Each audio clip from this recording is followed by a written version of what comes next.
วันที่27มิถุนายน2025นี้ที่กระทรวงป้องกันประเทศร่วมกับกระทรวงศึกษาธิการและกีฬาได้จัดพิธีเปิดศูนย์อบรมวิชาครูชั้นประถมศึกษาให้แก่พนักงานนักรบเพื่อไปช่วยสอนอยู่เขตห่างไกลศอกลีกสุดที่2ขึ้นอย่างเป็นทางการที่วิทยาลัยครูหลวงพระบางโดยการเข้าร่วมเป็นประธานของสหายพลโทศาสตราจารย์ปริญญาเอกวงศ์คำพรหมกรกรรมการศูนย์กลางภาครองรัฐมนตรีกระทรวงป้องกันประเทศและสหายปริญญาเอกนางดาราวรกิตติพันธ์รองรัฐมนตรีกระทรวงศึกษาธิการและกีฬามีสหายบุญเลื่อมมณีวงศ์รองเจ้าแขวงหลวงพระบาง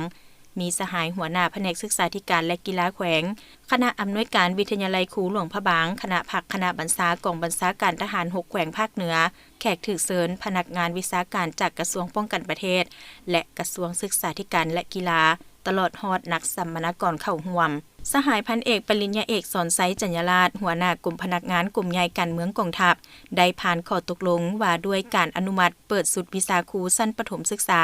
ให้พนักงานนักรบไปช่วยสอนอยู่เขตห่างไกลศอกลีกสุดที่2ประจำปี2025หา2026ในนั้นมีนักสัมมนากรทั้งหมดจำนวน93สหายโอกาสนี้สหายพลโทศาสตราจารย์ปริญญาเอกวงศ์คำพรหมกรได้มีคำเห็นในพิธีว่าการจัดฝึกอบรมในครั้งนี้แม้นเพื่อแก้ไขการขาดแคลนครูสอนการปะละการเรียนของนักเรียนและแนใส่ปรับปรุงผลการเรียนของนักเรียนให้ดีขึ้นในเขตห่างไกลศอกลีกเพื่อสร้างขีดความสามารถให้แก่บรรดานายและพลทหารให้มีความพร้อมไปปฏิบัติหน้าที่สอนสวยอยู่โรงเรียนเขตชายแดนได้มีความรับรู้เข้าใจในวิชาชีพครูหลักสูตรชั้นประถมศึกษาโดยเฉพาะแม้นการนำใช้คู่มือครูปึ้มแบบเรียนและวิธีการจัดกิจกรรมการเรียนการสอนชั้นประถมศึกษา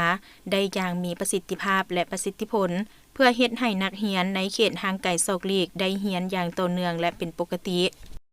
สุดที่มีความภาคภูมิใจและเป็นเกียรติอย่างยิ่งที่ได้เข้าร่วมพิธีเปิดศูนย์บำรุงให้นายและพลทหารไปช่วยสอนชั้นประถมศึกษาอยู่เขตตุลากันดารเขตห่างไกลศอกลีกอยู่ตามเรียบชายแดนในครั้งนี้ถือว่าจุดประสงค์การเปิดฝึกอบรมให้แก่นายและพลทหารไปช่วยศิษย์สอนชั้นประถมศึกษาอยู่เขตห่างไกลศอกลีกอยู่ตามเรียบชายแดนในครั้งนี้ก็สืบต่อการฝึกอบรมครั้งที่1อยู่วิทยาลัยครูแข่งสวรรณเขตตามที่ชี้นำของ2กระทรว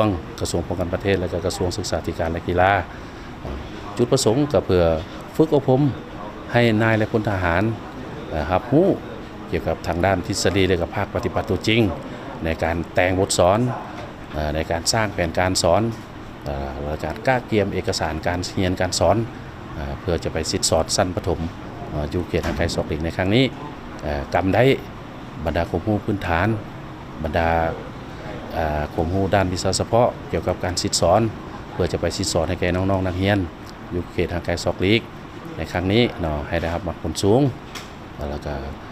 เพื่อไปช่วยทางกระทรวงศึกษาศิษย์สอนให้น้องๆนักเรียนเราได้มีโอกาสเข้าถึงการเรียนอยู่เขตห่างไกลศอกลีกนี้เพื่อพัฒนาทักษะขั้นพื้นฐานให้แก่น้องๆนักเรียนอยู่เขตห่างไกลศอกลีกอยู่ตามเรียบชายแดนในครั้งนี้ได้เข้าถึงการศึกษาอันที่3ก็เพื่อสืบจากมูลเสื้อปฏิวัติของกองทัพประชาชนลาวทำเฮ็ดหน้าที่ทางโรงหักฐานแล้วก็ทาง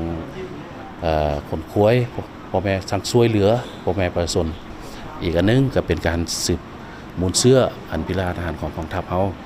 ทางเฮ็ดหน้าที่ปกปักรักษาประเทศชาติทางเฮ็ดหน้าที่โรงหักฐานทางเฮ็ดหน้าที่ช่วยเหลือประชาชนโดยเฉพาะก็แม่นลูกหลานพ่อแม่ประชาชนเฮาอยู่เขตตุลากันดารเขตห่างไกลศอกลีกเรียบตามชายแดนได้มีโอกาสเข้าถึงการศึกษาสำหรับพนักงานนักรบผู้ที่ถูกซับซ้อนไปเฮ็ดหน้าที่สอนอยู่เขตห่างไกลศอกลีกแม้นจะได้รับเงินนโยบายตื่มจำนวน70%ของเงินเดือนพื้นฐาน